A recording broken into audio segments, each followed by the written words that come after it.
my loves. Welcome back to another episode of Her Success Podcast. And it's your favorite host here, Miss Princess Susie. Okay. So I just want to first start off and apologize and say that I'm sorry that I haven't been posting consistently. I basically just wanted to come on here and give you guys a video podcast and give you guys a full experience.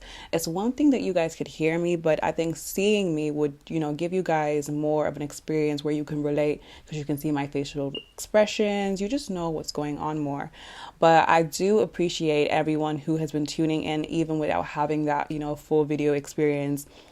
Every time I go on and I see that people are actually tuning in, people are listening from Ireland, from the UK, from America, from Bulgaria, from Brazil, like, wow, okay. I really do appreciate you guys. So God bless. But yeah, welcome back. I'm back. I'm better. I have a mic. I have a camera. So I'm going to be giving you guys a full experience. Life has been lifing. So I've been really busy and, that's what life will be. But I'm just happy to be back and let's get into it. So, as you can probably tell by the title of this podcast, we are going to be speaking about how to be unbothered and practicing detachment, which I feel is very important because life will have you bothered, okay?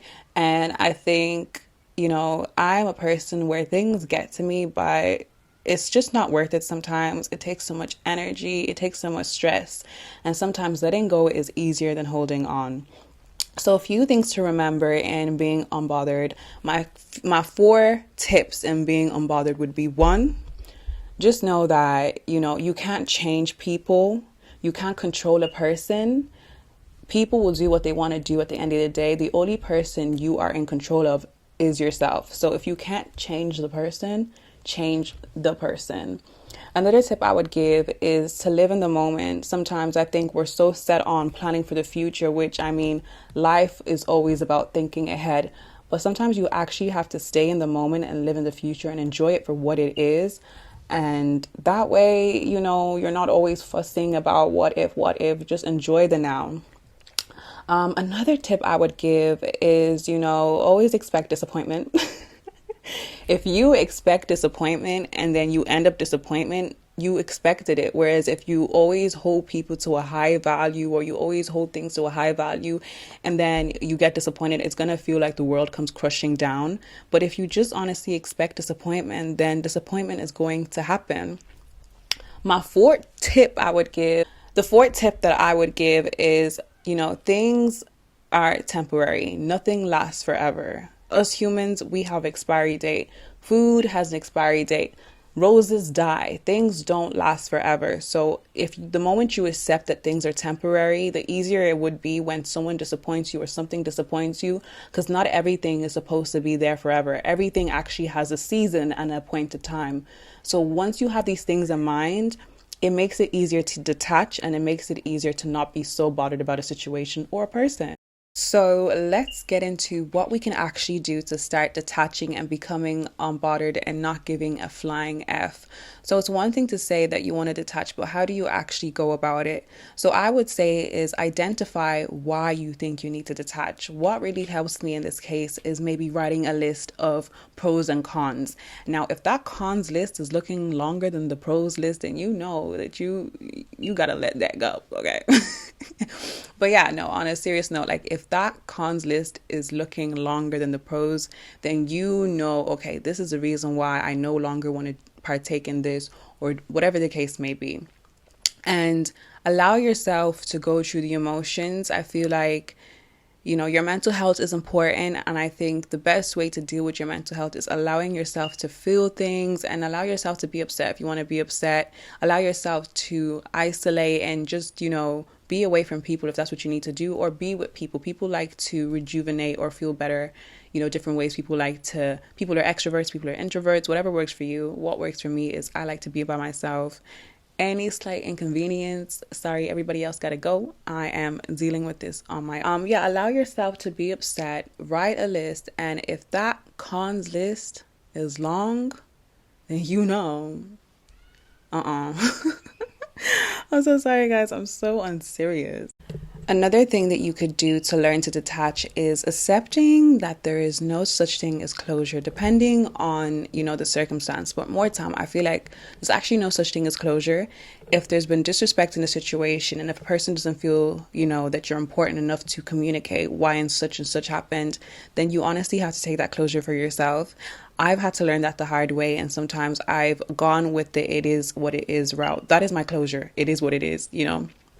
More. I literally just say more and keep it pushing, because I feel like the more we try and chase explanations of why did this person do this to me and da da da da da, it just makes it longer. And I want to actually do a separate episode on this, but it just makes our healing process longer because we're looking for excuses to fill our ego as to why a person did such and such. Sometimes you just have to accept that it is what it is and keep pushing and stop chasing closure, because that delays your healing process. I'm not going to go into that too tough because I actually want to make a podcast episode on closure and all that, but except sometimes there's actually no such thing as closure, and take it for what it is and keep it pushing. Another thing I would say is journal. I will always preach about journaling because journaling helps me so much. I really like to, the moment I go through, a big event in my life, a small event, whatever the case may be, I always like to write it down so I can reflect and see how I felt in that moment. And I don't know, it's just some kind of release, because I feel like I just have so much in my head sometimes. To write it down makes me feel better. So I definitely say journal and reflect. If you guys are not journaling, what are you doing? If you guys honestly feel that you have so much going on in your head, get a pen and paper, get a dedicated journal. It helps so much, and it's a form of growth. I will always amp up journaling because it's the best thing that I've ever done. And I have been doing it since I was young, but it's good to start now. If not now, then when? You know what I mean? I would also say, a way to detach is to also set healthy boundaries for yourself. So, my favorite thing to do if someone has offended me sometimes is take time to distance myself from that person. I need to take time to distance myself from that person. Depending on what it is, sometimes give yourself a 30, what is it? The 30-day silent treatment, depending on who it is. Like, maybe not speak to them for 30 days. I'm not going to lie. It's hard sometimes not to speak to someone for 30 days, but depending on the disrespect, you can actually go days without speaking to someone. But sometimes I think it's very important to set boundaries when people disrespect you, so they know that, oh my gosh, if I do this again, she's going to react this way, or he's going to react this way. That way, that if they really care for you, they will respect your boundaries and make sure not to cross it again. So I say definitely set boundaries. It's very important, because people will always, if you allow people to do a certain thing, they will keep doing it. They don't care. So you need to be putting yourself in your own best interest, because people only look out for themselves. So make sure you look out for yourself, because if you're not looking out for yourself, you're going to end up hurt, and that person's going to be fine. You're going to be crying, you're going to be stressing, and that person is literally chilling, not caring. Okay? So set healthy boundaries for yourself so people learn not to F with you. Okay? I also wanted to say, don't be afraid if you fall into old habits. Sometimes to pick up a new habit, it takes what you need for you to do it 27 times to keep doing something before it becomes, natural for you to do it. So if you do fall into old habits, that's okay. You're only human, and forgive yourself for it. But just know it's how you come out of a situation, not you dwelling on something. How you pick up yourself from situation shows that you have resilience, and you're putting yourself in your best interest. So I would say, take time for yourself. You are your number one. People look out for themselves. So I think it's important that you look out for you. Your mental health is important. Your health is important. Your mindset is important. And if you really want to practice not giving an F and being unbothered, you need to be all about you. You need to care about you. You need to be your number one.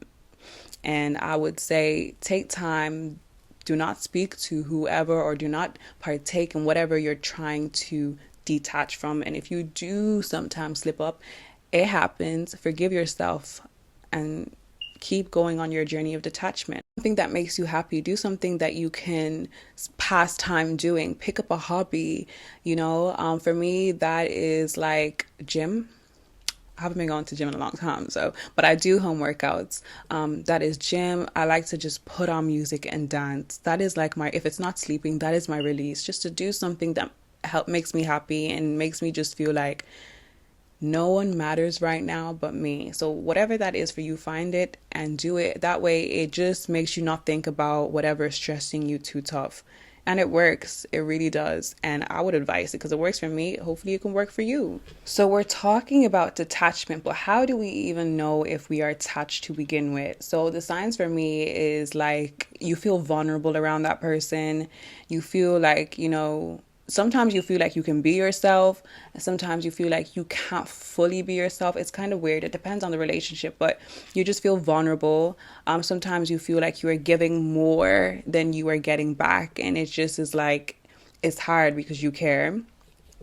And I'd also say if you genuinely feel like you're attached, if you have to question that you are attached, then maybe you are attached. And and also you're attached if that person, how that person texts or how that person responds determines your mood. Yeah, that's how you definitely know if you're attached. Just anything that they do can trigger you. That's how you know, yeah. I need to take a step back. And I'm that type of person as well who, when I see that, I'm attaching to someone a little more than I should, I take a step back because I know that's when disaster happens. Like sometimes even with friendships, like I need to remember to put people on the pedestal that they're putting me on and not put them on a higher scale and I'm just like down there in their scale. So just be self-aware sometimes.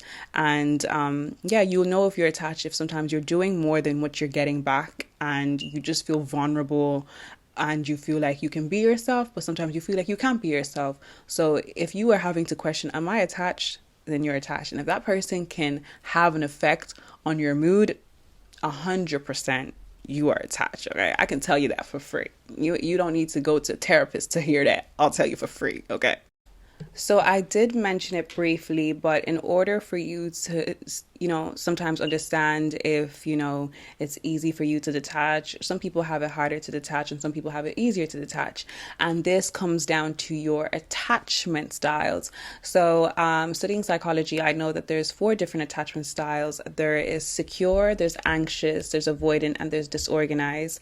So they basically did an experiment with babies where the parents were playing with the kids and then the parents would leave the room. So different babies had different attachment styles. Some babies, when the parents returned, so the secure babies, when the parents returned, they seemed fine. Some babies, when the parents returned, they didn't even want to look at the parent. But let's get into each individual attachment style and maybe you can see which one that you fit into.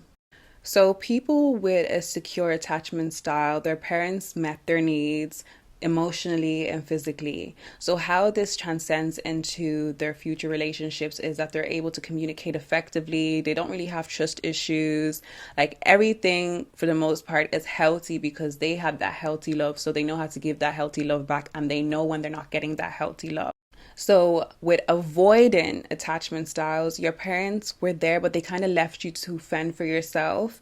And so, you had to kind of mature quickly and this would then translate. But when it gets to your future relationships, you're independent, you have trust issues, you kind of just want to do things for yourself because you feel like, you can't really trust your partner because you feel like that's what happened when you were younger. You couldn't really trust your parents to be parents because you had to kind of mature and do things for yourself. So in your future relationships, that will translate. So it's a bit avoidant, like, you have love to give, but then you don't want to get hurt.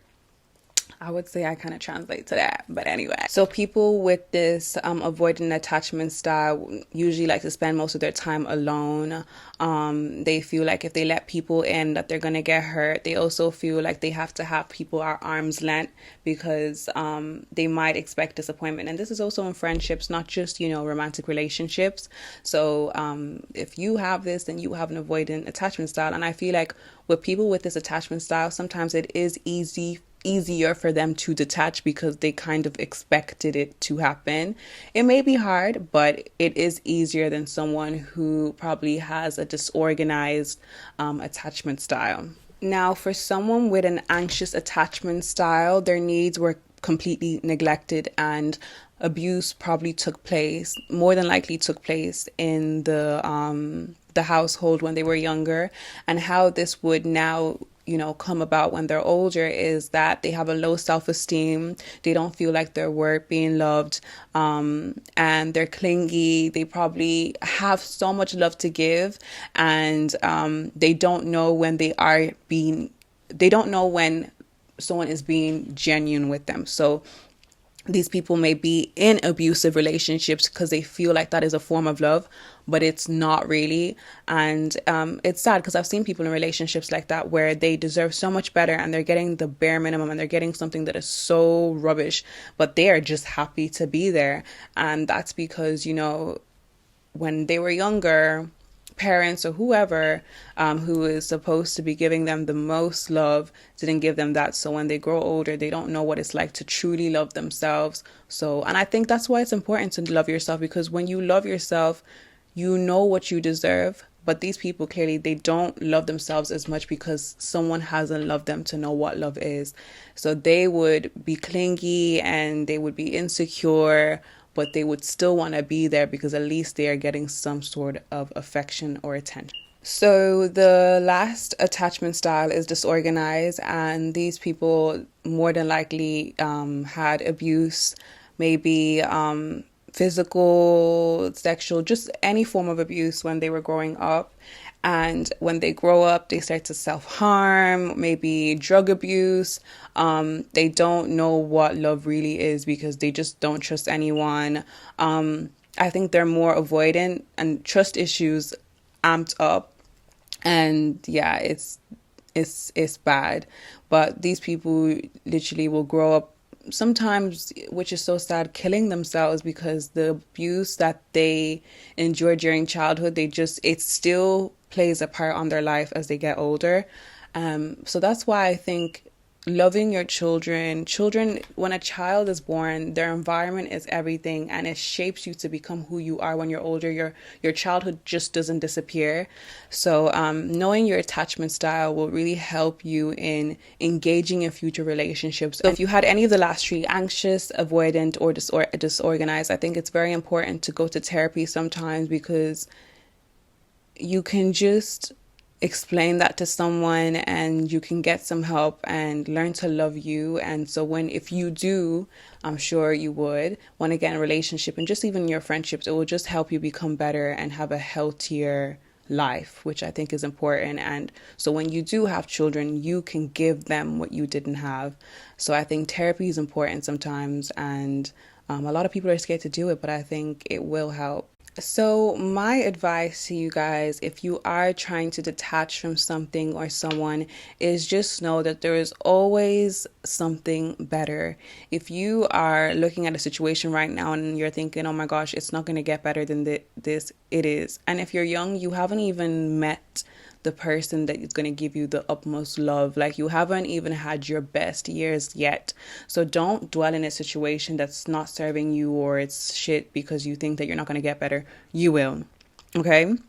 And just do things that make you happy. My favorite thing to do is change my hair, glow up again, I've lived so many different lives. Like, I've died and I've given myself, well, not me, God has given me new life again. And it's just like sometimes things need to happen for you to have a new chapter, a new season. And the one thing I've had to accept is life is seasons. It's like season 1, season 2, and you're changing, you're becoming a different person. There's different people in the storyline, there's different people in the plot. So you need to just understand that's what life is. Life is a movie, like people would say, and there's different seasons to it. There's different chapters. And understand as well, like, the person or the thing that you are detaching from will try and make a reoccurring appearance. Okay, but boo, tomatoes, go away. You don't belong here anymore. I'm the main character and you just can't be here anymore. But yeah, just do something. Glow up, go to the gym, do your hair, do something that just makes you feel like a brand new, better you. And just realize that these things happen. It's not nice sometimes, but it is life. And just putting yourself at number one and valuing yourself, then people will treat you with that value. And if you are someone who's struggling with detachment and you've had an abusive childhood, which now in your relationships you don't know how to go about that, I think definitely speaking to someone or going to therapy will help you with that situation. But yeah, being unbothered and just putting yourself in your best interest, thinking about your future and thinking about living in the moment, but also thinking for your future self. That's when you think of the best version of yourself, doing what you want to do, just doing things to get to being that person. But yeah, so my beautiful people, I just want to let you know that the power is in your hands and you can do all things with Christ that strengthens you. Sometimes things are harder in our power, and I think it's best when I feel weak. I honestly pray. When people disappoint me, I pray, and it's hard and sometimes I don't want to, but it really heals, and I just feel fit for another day and that I can take on the world again. But I absolutely love you guys and I'm so grateful, and I hope you guys enjoyed this video podcast. It's been stressed because recording on here with my laptop and my camera's acting up, but I'm gonna edit this so it looks smooth and it just whatever. But I absolutely love you guys. I hope you enjoyed this episode, and tell me guys what you think. Do you prefer these video podcasts or should I just keep it on just talking? Anyways, let me know. Love you and leave you like always. Mwah. Thanks for listening. Bye.